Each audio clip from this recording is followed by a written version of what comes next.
అసెంబ్లీలో super speciality ఆసుపత్రి విమానాశ్రయం నిర్మాణంపై ఆదిలాబాద్ శాసనసభ్యులు పాయల్ శంకర్ అసెంబ్లీలో ప్రస్తావించడం అభినందనీయమని సిపిఎం జిల్లా కార్యదర్శి దర్శనాల మల్లేష్ అన్నారు. స్థానిక సుందరయ్య భవనంలో ఏర్పాటు చేసిన విలేకరుల సమావేశంలో ఆయన మాట్లాడారు. అదేవిధంగా కేంద్ర ప్రభుత్వ పరిధిలో పెండింగ్లో ఉన్న సీసీఐ పునరుద్ధరణ, ఆదిలాబాద్ నుంచి ఆర్మూర్ వరకు రైల్వే లైన్ మంజూరుపై కూడా మాట్లాడితే బాగుండేదని అభిప్రాయం వ్యక్తం చేశారు. రాజకీయాలకు అతీతంగా సీసీఐ పునరుద్ధరణ కోసం 2 ఏళ్లుగా పోరాటం జరుగుతుందని తెలిపారు. గత నెల రోజులుగా రైల్వే లైన్ సాధన కోసం ఉద్యమం కొనసాగుతుందని చెప్పారు. జిల్లా ప్రజల ఆకాంక్షలు గుర్తించడంలో కేంద్రంలోని బీజేపీ ప్రభుత్వం విఫలమైందని చెప్పారు. జిల్లా నుంచి పార్లమెంటు సభ్యుడితో పాటు తాజాగా ఎమ్మెల్యేను సైతం గెలిపించినప్పటికీ సవతి తల్లి ప్రేమను కనబరుస్తుందని చెప్పారు.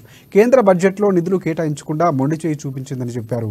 సిపిఐ పునరుద్ధరణతో పాటు ఆదిలాబాద్ ఆర్మూర్ రైల్వే లైన్ మంజూరు చేయకుండా వచ్చే పార్లమెంట్ ఎన్నికల్లో జిల్లా ప్రజలు ఓట్లు అడిగే నైతిక హక్కు బీజేపీకి లేదని పేర్కొన్నారు. అతను మాట్లాడుతున్న క్రమంలో సూపర్ స్పెషాలిటీ ఆసుపత్రిలో నియామకాలను చేపట్టడంతో పాటు విమానాశ్రయం నిర్మాణం చేపట్టాలని చెప్పారు. దానికి ధన్యవాదాలు తెలియజేస్తూ ఉన్నాం. కానీ ఇంకా ముఖ్యమైనటువంటి అంశాలు కూడా మాట్లాడాల్సిందని చెప్పి ఈ సందర్భంగా మేము సూచిస్తూ ఉన్నాం. ముఖ్యంగా గత 2 సంవత్సరాల కాలం నుంచి సీసీఐని ప్రారంభించాలని చెప్పి ప్రజలు ఆందోళన చేస్తూ ఉన్నారు.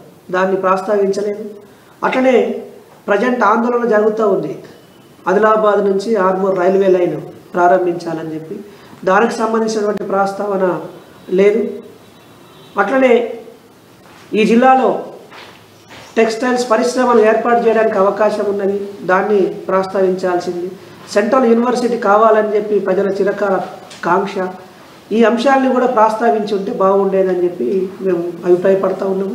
మొన్న బడ్జెట్ ప్రవేశపెట్టింది సెంట్రల్ ప్రభుత్వము, వీటికి ₹1 కూడా బడ్జెట్ కేటాయించలేదు. మరి ₹1 కూడా బడ్జెట్ కేటాయించకపోతే బీజేపీని వచ్చే పార్లమెంట్ ఎన్నికల్లో ఈ ఆదిలాబాద్ జిల్లా ప్రజలు ఎందుకు గెలిపించాలి అని మేము అడుగుతా ఉన్నాం. మీరు ఏ ముఖం పెట్టుకొని రేపు